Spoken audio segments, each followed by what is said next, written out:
Hello. How are you? I'm well. How are you? I'm well.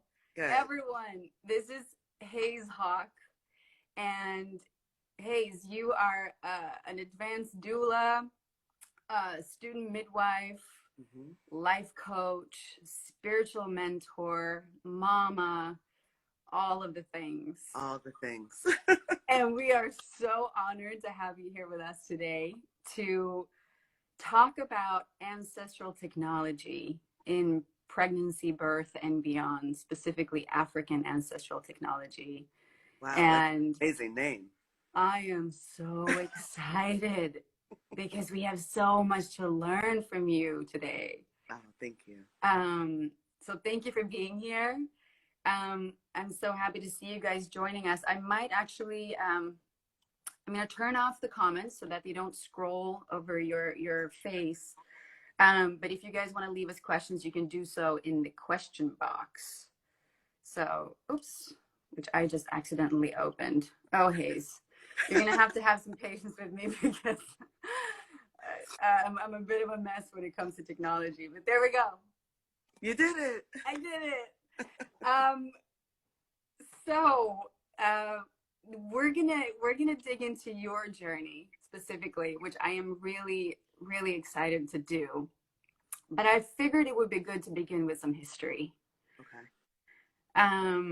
and talk about granny midwives and who they were and how, and with whom they practiced and who they helped and the persecution that happened and how it continues to happen.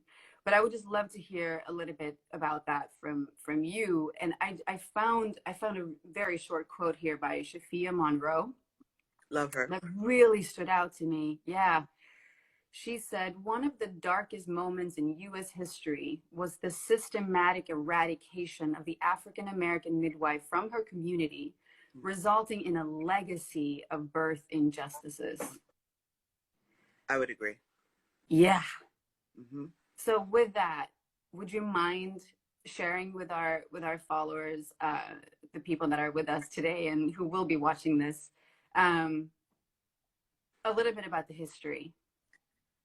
Yeah, so the granny midwives, like you mentioned, were, you know, women who took care of the community and usually also birth in the white community.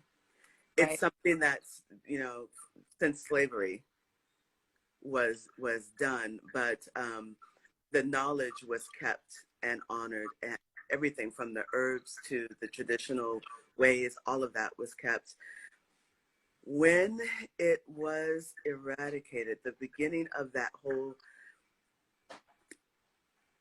atrocity began because doctors noticed that they were losing patients and Mm-hmm. that the midwives were not. The granny midwives were not. They, in very rare circumstances that were beyond their control, would lose a patient, but not because of infection or mismanagement or neglect of care. Right. Listening to the llamas. So they wanted to learn study from them, which they did. And then they proceeded to shut them down. They proceeded to destroy their names, their reputations. They started by saying that they were unsanitary, that Mm-hmm. they were not knowledgeable, that they weren't learned. Mm-hmm. I mean, they just did. I mean, they destroyed these women. And they even called it witchcraft, Yes, right? And yes. yeah, Every time there's a powerful woman in the world, right. it's called witchcraft. Yep. Not to take from the witchcraft, I'm one of the witchiest of them all. But Right. But it was meant in a negative way, for yeah, they sure. meant it in a derogatory way, Yeah. you know, so Mm-hmm. and they did this systematically and deliberately, and one of the last beautiful facilities was in Chicago, and it was a community midwifery center, and the physicians there destroyed that too. They just shut it down. They learned from them first. There's always an appropriation first. Get all the things, Yep. and then act like you already had it. You always knew it, Yeah. and it didn't come from anybody else but you, Yeah. destroyed them. And so it went way underground. And when it became a thing, quote unquote a thing, the midwives, the white midwives, studied it and learned from the ones they could. But then, because they knew that these women were um, intelligent women but could not read or write, they were Mm-hmm. illiterate, they decided that these things needed to be in a book. They needed to be studied. You needed to take an exam. All these things that were not in the sphere, the world sphere for these granny midwives. They just couldn't keep up with the change in the construct. And then it was taken over. And which is why you have the disproportionate amount of black or brown midwives in the midwifery world. It's a very separate kind of world. We're integrating it, but it's a very slow process. It's very hard to find preceptors who will, you know, Mm-hmm. take you or that you feel safe with, because Mm-hmm. it can very easily go into a, you know, oh, okay, master slave thing, because it is, when you're apprenticing, you are doing it for free. You're doing it for school Yeah. credit and for skills and for all that. So if there's not a mindfulness happening Yeah. in the way that the apprenticeship is being performed, it can very well tip, you know, tip over. Because there's also, if there's not an awareness of the microaggressions in the room, you know, the way that you are spoken to. I mean, and it's just a very hard situation to navigate it. And I've had to myself, I've had really great preceptors and I've had not so great preceptors. And, but it all comes from the way that midwifery was appropriated here in the United States. And Mm-hmm. these women in the South really built communities and cities. They really helped birth them. They were, not only did childbirth, they also were family counselors. They were the herb, Mm-hmm. the, you know, they knew about the herbs, so they took care of the wellness as well, especially in the black communities, because they were very separate and you weren't allowed to go to see the white doctor, you know. Yeah. So um, yeah, that's it in a nutshell. Right. And they also, from what I understand, an important component of granny midwifery was also spiritual knowledge Yes, and yes. spiritual mentorship. Is that a really big part of it? It was for Yeah. the midwives. It was a huge piece of it, and it's now a piece that, you know, midwives of color are bringing in, doulas of Mm-hmm. color are bringing in, Mm-hmm. um, because it's, you can't separate that from us, you know, and we live our life through that filter. So that's why it's so important for women who want to have a room full of women that look like themselves. They should be able to have that because they speak the language. They carry that energy with them automatically. And it's their Mm-hmm. right to have who they want in the room, right? Yeah. So, yeah, but it's a huge piece. They were very important to the spiritual growth and the spiritual grounding of a community. And I find that that's one of the reasons why I gravitated towards that work, is because of the spiritual component, is because of the idea that we are these divine beings in this human form, you know. And I think it's important to convey that and to keep that going in these families. Yeah. So when I go to a family's home, or now when I'm virtually with the family, I'm looking at the whole family and we're talking to the whole family, because they Mm-hmm. are very much an important piece in that child's birth, you Mm-hmm. know? And I Yeah. want them all to get it, even the siblings, to get how important they're witnessing of this new life coming through, this lineage coming through, and how important it is and what it means. That is just everything. I feel like that was everything to me in my experiences of becoming a mama and Mm-hmm. the two births that I've had. And I know I shared a little bit with you about that, but when we found out that Maxwell was breech, Yeah. I had many friends who had experienced the same thing, and they you know, they were going the more conventional way of birth, and their doctors basically said that, you know, your only option is a C-section. Oh, so not true. I know it's so not true, but it was thanks to my doula and my midwife that I learned about the options that I did have. Yeah. And when I was stressed, I just loved how my midwife pointed out to me that, you know, she didn't make it about my body or all the medical language that she could have given to me. She talked to me about how I could use the fact that Maxwell was breech and the stress that I was feeling around it as an opportunity to talk to my son in my belly and go, hey, buddy, we're in this together. And this is what stress feels like, but this is what we can do with it. We're going to like turn this into an opportunity. We're going to figure it out. We're going to surrender and lean into what's happening. And to just have somebody speak to me about the spiritual journey of it was absolutely everything. And I now happen to have a son who faces challenges and setbacks like a freaking pro. Yeah, there's always It a doesn't reason for a breach. phase him. Yes. They are unique. Incredible. Yeah. Yeah. So Mm-hmm. this is hugely important, and I would love to hear about your journey because you touched on it. What drew you to this journey towards specifically the ancestral technique? Mm-hmm. And I know you went to Ghana to study. I would love to hear a little bit about your journey and how that changed things for you. Um, yeah, so I was born in the South. I was raised in Europe and all around the United States because my dad was in the Air Force. But Mm. the earth and being rooted and grounded is always something that has drawn me, pulled me. It speaks to me, and it's where I get my strength from. And I didn't realize how much that would come back to me until I was pregnant with my son. And when I had my son, I was the first in my tribe to get pregnant, to get married, and to decide to use a midwife. Now, if you had Mm. asked me before then if I was going to use a midwife, I didn't even think about it, even though I knew that most of my family members had been born at home, right? Yeah. Um, but it wasn't a conversation that my mom and I had because my mom was in Europe on a military base. So, you know, that's what I saw her have. My sister was in a hospital. Mm. But when I got pregnant, that's what I decided to do.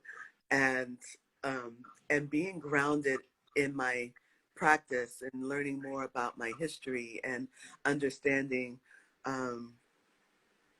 African traditions was really important to me. And I also studied the indigenous traditions because my family has been so entwined with the native peoples. So I honored it, and I've always, you know, done sweats and all those things. So for me, it was a very natural thought to just kind of go in and go to the ground, take root Mm-hmm. there. In my pregnancy, I decided to go really, really like traditional. I didn't want any of the things. I trusted and knew that my body could do it. So when I got into labor, my midwife's, her best friend was there, and she said, well, I can come and support you if you like. And I looked at my husband and I thought, yeah, maybe so. maybe he needs some support. Um, Yeah. so she was there, and and I didn't think anything of it, but literally an hour and a half in, I was saying to her, what is this you're doing? What is this called? Because you're saving my life. And Oh. she said, I'm a doula. And I was like, okay, so what is that? And what does that mean? And where's that come from? And how did you study? And she's like, well, honey, how about if we talk about this after you have your baby? Because I'm in mid going, I'm surging and things are happening. I'm like, hold on. Okay, so how did you do it? You know, I'm just so into what she's saying. And she said, we can wait. I said, no, I really want to know. And I wrote down everything that she told me that she did, like all the things she got certified in to help her. While in labor, you're taking notes. Yes. Wow. Yes, and mind you, I was good in school, but I was never that note taker, that studious, that Right. person. This was something literally that It was. wasn't me, that she spoke Mm. to me and I wrote it all down. After my son weaned himself, it was 3 years of nursing. After he Oh. finished, that's when I started implementing the things, that the trainings, the certifications, all the things that she did. And then I did a few more things. But the fact that she was so well rounded, Mm-hmm. she had herbology, she had nutrition, she was certifying all these things, Reiki massage, Reiki work, Heller massage, all these things. And so I did all of it. I did every single, Wow. and it does inform me now. But then when I decided that I wanted to train with Salam, Queen Mother Salam, Mm. who actually was a student of Ina Mae Gaskins on the farm. She was the only African American student. She is amazing. She's now Queen Mother in Africa. She's revered and honored, and rightly so. I don't think she gets nearly any of the kudos that she deserves here in the United States. Only with the Black midwives and the Black Mm-hmm. doula, we know who she is. Mm-hmm. Um, she's the one that spoke to me about the ancestors. She's the one that actually had me start listening to them and trusting them, because she threw me in Ghana. Like she just threw me in. Prior to that, I had caught one baby, and that baby, I was actually there as the doula, but Oh. the midwife had just left, and then everything changed. And Oh, wow. I called her back, but Yeah, but it she was happens. there in time for the placenta, but I had to do the baby. But when I was in Ghana, Salama, she just threw me in, and she was like, "You gotta listen, you gotta trust." And the one thing, the huge piece that I learned from these traditional midwives in Ghana, first of all, sidebar, they were incredible, and they were ancient. You couldn't tell how old they were. Some of them you knew were over 90 something. Some of them couldn't see, some of them couldn't hear, but they saw everything and they could hear everything. Like Oh, I'm getting goosebumps. I, That I is was, wild. I was floored, and I realized that, oh, you don't always need eyes to see what's happening in a labor.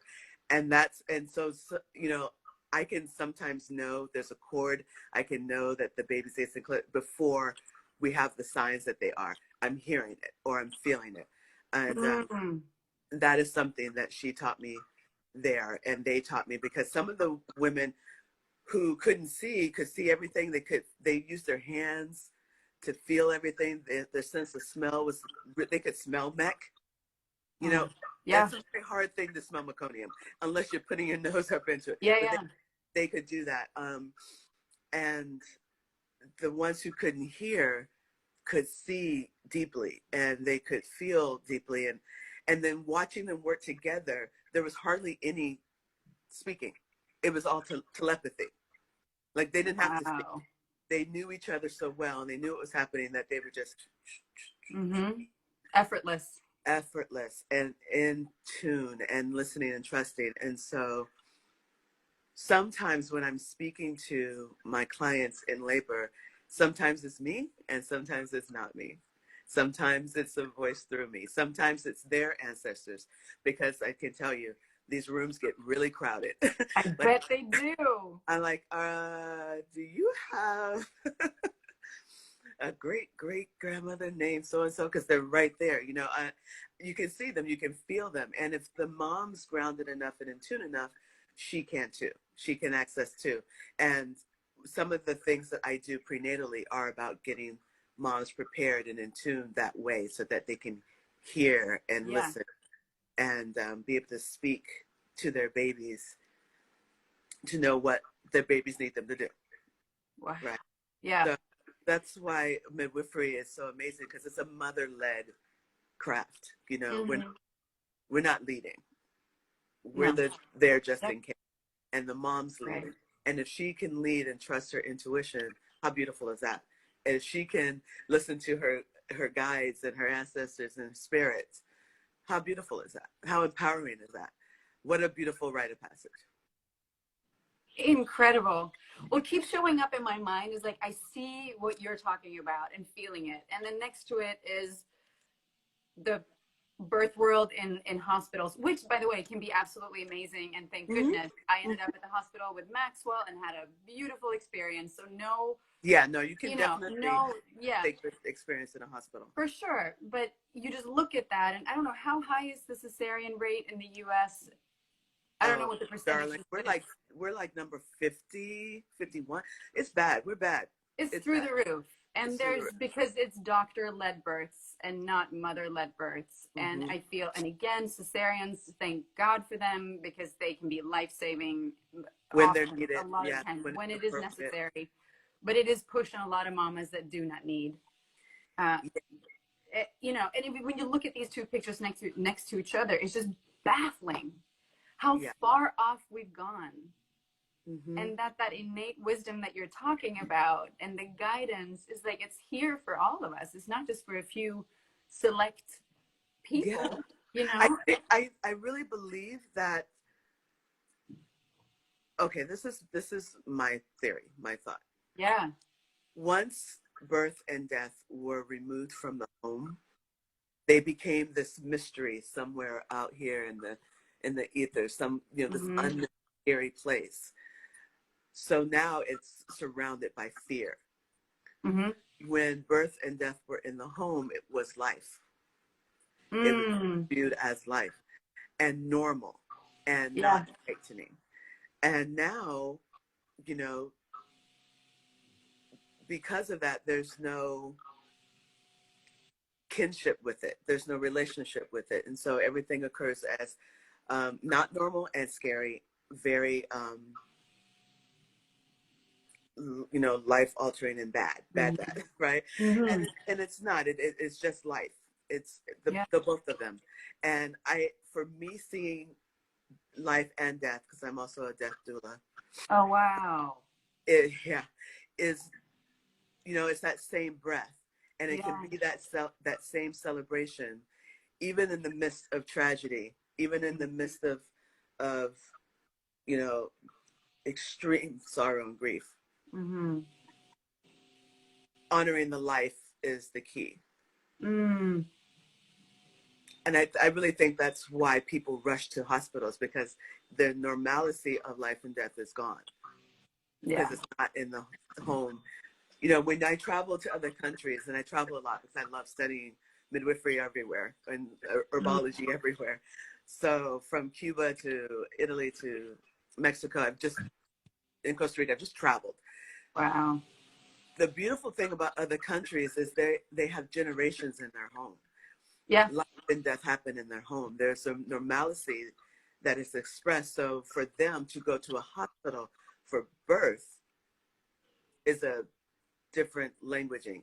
In Mm-hmm. some countries it's normal now. Like Brazil, it's normal now. Mm-hmm. It wasn't before, but it's normal now, right? Quote Yeah. unquote. Um, but the countries that embrace life as life is happening, it's a Right. beautiful, normal experience that they cherish. Both of them, they honor both of them, Yeah. and I wish we had more of that here in America. I agree with you. And that's beautifully said. That is really beautifully said. Um, so true. So how long were you in Ghana for?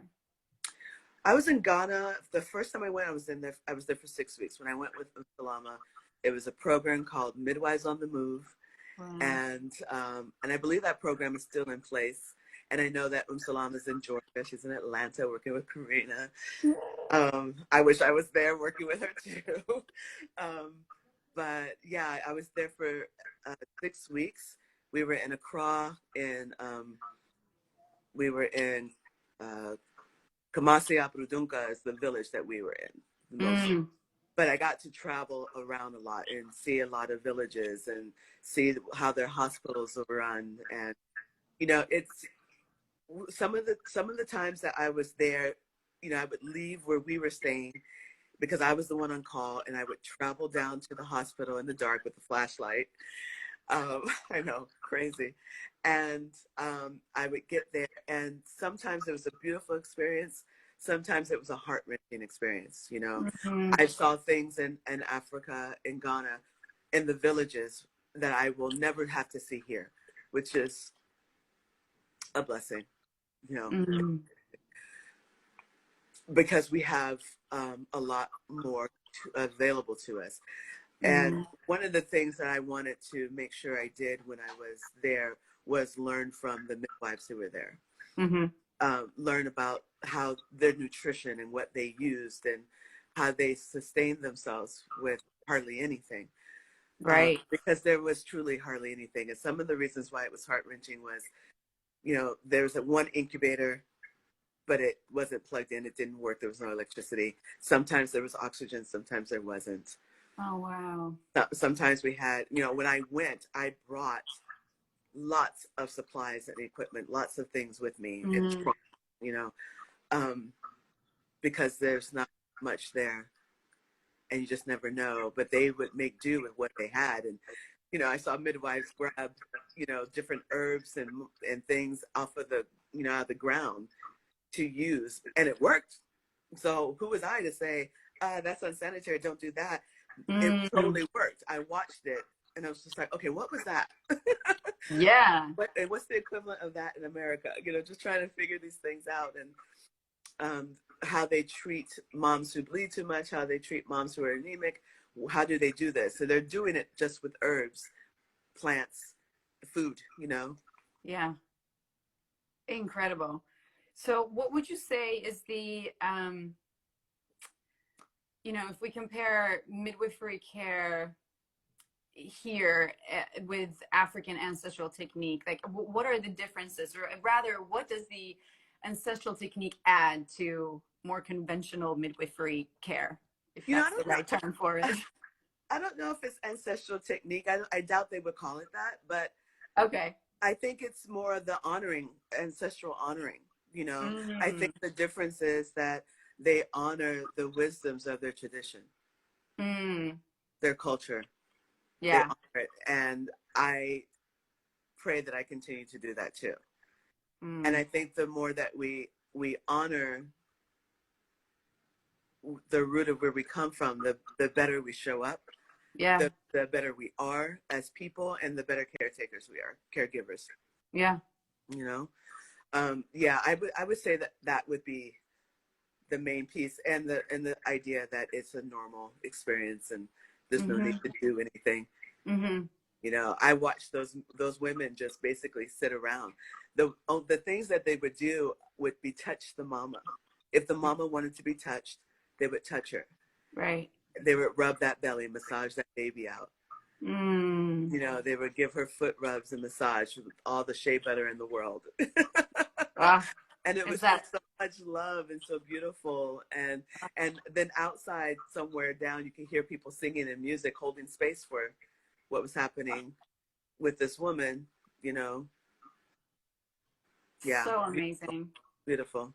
It's that low tech, high touch. Yes, It's something low that I tech, heard high touch. I love that. which is something that I heard for the first time when I met my midwife, and I was just like, oh That yeah, so sounds yes, like her. That that's sounds like her. yep, yep, that's Really. Davy. It's and it's like, of Yeah. course, that's what I want. Yeah. So, how would you say that Black birth workers specifically would affect the birth experience of Black parents? I mean, it could be an obvious answer, and part of it absolutely is, but I would just love to hear you talk a little bit about that, why it's so important. Because they can drop their shoulders. Mm-hmm. They can breathe deeply. They know they're safe. They know they're supported. They know they're seen. You know, that's the first piece, because we as Black people live at a high stress volume, which now more of the world is experiencing because of what's happening in this climate. Mm-hmm. But that's been our everyday. It's kind of Yeah. like this all the time. Yeah. And with the systemic injustice that's happened in medicine with Black people, Mm-hmm. it's the relationship is tarnished. You know, Mm-hmm. it's tarnished. So it's very important that if they choose to have somebody that looks like them take care of their experience, that they should have that. That's their right, and that should be readily available. Unfortunately, it's not readily available. You know, I'm Yeah. encouraging all the Black women I can to become doulas, because it doesn't have an age range. You can decide at 50 that you want to be a doula. You know, Sure. you can be, you know, there's some young ones that are coming up. They already know. They're starting now. They're 16. They're training. Um, Yeah. and it's just very, very important that that there be more access. But because of more access, there needs to be more of them. Same as Yep. midwifery. There's not a lot of Black midwives. There's only one Filipino midwife. Mm. There's not a lot of Latina. There's just not. You know, so the more we can get into the midwifery school, be able to be supported through the school, which is a very challenging thing, by the way. Be able to be supported through preceptorship, and then be able to afford Yeah. the test and the licensing and the business and all the things. You know, they need community support for that. Yeah. It's very challenging to do on their own. Most of the midwives, so the white midwives who have done it, have either been supported through their families or married or something like that. They have a different experience. We're Mm-hmm. already challenged because of the experience here in America. So that to try to do this, which has occurred as a very elitist field, Mm-hmm. is challenging. It's very challenging. And I have been blessed personally, because even though I say elitist field, that's a very old guard of midwifery. You know, the midwives I'm coming up with now really support me, really believe in me, really are calling me forth. Um, and I'm so grateful. And I don't have that same issue or feeling about, you know, Mm-hmm. with, I still feel safe. You know, I still Yeah. feel supported and I feel seen. But I think it's out of a relationship that's been honed, you Yeah. know. So I know I can call Sarah Howard. I know I can call, you know, people. I have Mm-hmm. these relationships with people that I know, even if they don't look like me, Mm-hmm. see me and support me. Right. So I would love to talk about how we can help support, but I would love to just chat a little bit more about racism in the birth world. We know, we have all the statistics um, that are devastating what it looks like for Black mothers. Yeah. But I'm thinking specifically about birth workers and how racism shows up in that field, which you already talked a little bit about. But how, like, what are some ways that it does show up? Wow. um, well, I can give you both sides. So sometimes I will have, well, before now, now I'm a little bit more seen. So people will know that I'm African American, right? But before then, if I was just speaking to them on the phone, they wouldn't always necessarily Mm. say, "Oh, she's Black," until I would come to their home and they'd see me for our first meeting, right? And then they would kind of be like, "Oh." And then they're, you know, if they had children, this happens a lot. I can tell which families have Black friends or friends of color. See it in the children. I can see the children if they're terrified of me. Like, Oh, oh, really?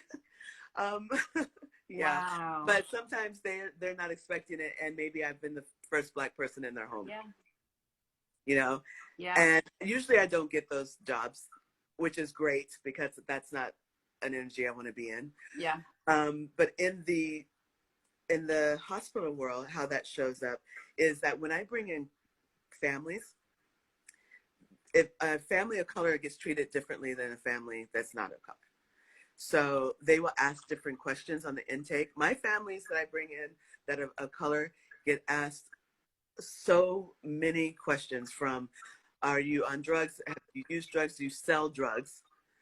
Which, They ask if they sell drugs. yeah, yeah, yeah. Are you being abused? Have you been abused? Is your husband abusing you? Has he been in jail? Those are questions that, every now and then a white family will get, very rarely in my case, I've only had it happen a few times, but never have they asked if they are selling or dealing or if they have been in jail. And I had an experience once where I was at a hospital with a beautiful black family, and she had a bruise on her leg, and they called Child Protective Services and the police on this family because they said they suspected child abuse. Meanwhile, next to them is this young white couple, and they are on something. They're rolling on something. Like, we can see it, it's obvious. But who they focused on was the black family because they were profiled. Now, that occurrence happens all the time. The way they're spoken to, all the time. It doesn't matter if they have a doctorate or if they, Right. dropped out of high school. It has no bearing whatsoever. Right. It doesn't matter if you're famous, as we know. Yeah. Kara, bless her heart, rest in peace. My gosh. And, thank goodness Serena Williams knew enough about her body and her health to take care of it and handle it and make it happen. Right. Right now, my main concern and my focus is to educate women of color, to empower them to speak up, to educate them about all of their choices, all of their rights, to own their body and their births in the hospital, and to make sure that they have somebody with them. They have a doula who can watch what's happening. I have, by myself, seen a couple of things that if I hadn't caught could have been bad. Allergies to certain things, and then they were going to give them. I was like, no, she can't have that. Like, you've got to be so focused in a room, but you have to be hyper focused when it's a person of color in the room. Yeah. They just kind of don't even see them. Yeah.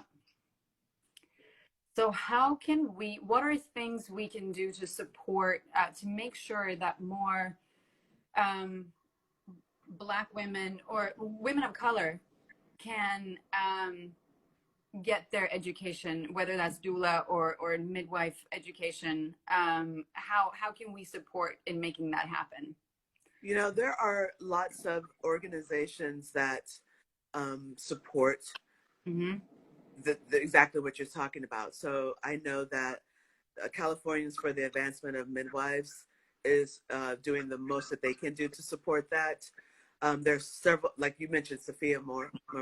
She, by herself, is birthing like a tribe of doulas. Amazing. She's doing really great work. And there's just so many like that. But you can just Google, African American doula trainings, and those organizations are what you want to focus on. Right. And if you see a campaign, support it, share it, speak about it. If you know of a community birth center and there's no people of color there, ask them why. Right. Yeah. Why do you have somebody there? Have you tried? Just we have to hold people accountable. And it's not that we're making them, crazy wrong, but we're bringing light to a situation that they might, because, if you don't think about the fact that you're always in a white space and you're white, because you're always in a white space, right? I am conscious of the fact that I'm a Black woman in a white space all the time because it happens all the time. And I cherish when I am a Black woman in a space that's full of Black people. That's great, but it's very rare.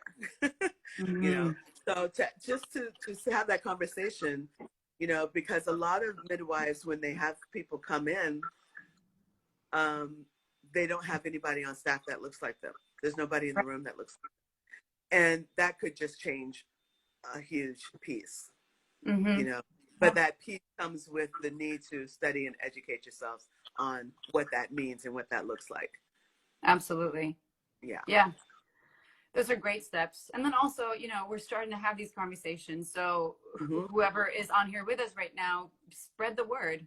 Use your social networks, whatever they may be, and talk about this and share some statistics and talk about the the need and the things that we can do to support. So let's have the conversation, Yeah. which is very important. And I found online too that if you feel called to be a midwife or doula, Mm-hmm. there's the Midwives Alliance of North America. They have a lot of good general information about becoming a midwife. Yeah. The MANA is a huge Right. organization that works with midwives and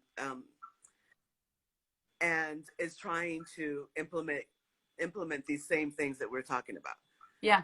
Because it's always been one way, and now we're asking for this huge change. So, but it is a great resource if you are interested in becoming a midwife. Yeah. To start there and ask some questions, some Wonderful. really good questions. Yeah. And on if you click the link in our bio, it'll take you to weareama.com, which is our website. And we've started a what do we call it? A scholarship fund for birth workers, aspiring birth workers of color, to help support, to help fund, their studies, so that we can. I mean, it's something small that we could do to help make that happen. But there are so many other organizations and companies doing the same thing. So use the Google. Use the And Google. just find whatever you're drawn Use to it for and good. support. Use it for good, and send in a check or post about these organizations. We really need to create some change here. Yeah, it does make a difference if people do that. I Yeah. put a post up about the Martin Luther King hospital that's here in South Central LA. Yeah. Because they were threatening to shut it down. Yes, that's right. Oh, yeah.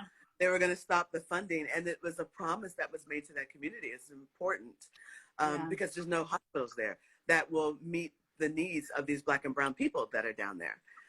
And my sharing it just picked up.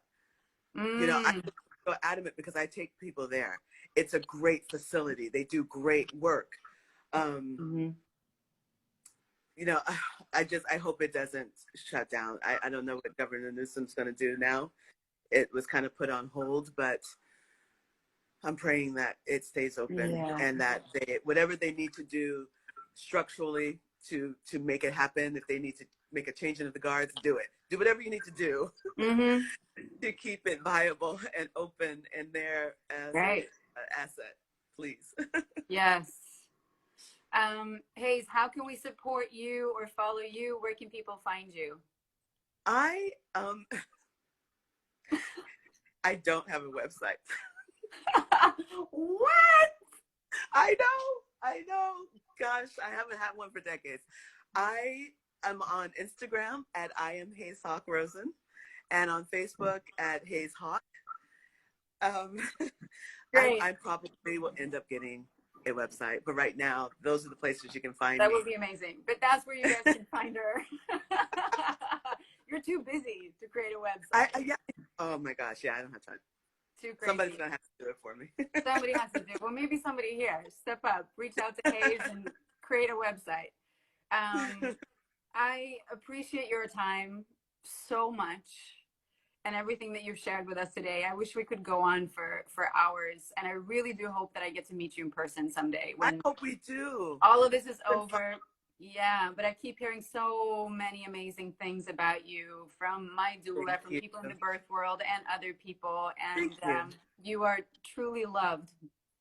Oh, thanks so much. And I see why. I appreciate you so much. And thank you to everyone who tuned in. We will be posting this video on our website shortly so that people will have access to it in the future as well, because this is important information. And please, everyone, go do whatever you can do to help create change. Post, send a check, whatever it is. Talk about this. Let's create change. It is time. It has been time for a very long time. For a long time. Thank you. Again, this is lovely. Thank you. So much love to you, and I hope to talk to you again soon. Mwah. Bye, guys. Bye-bye.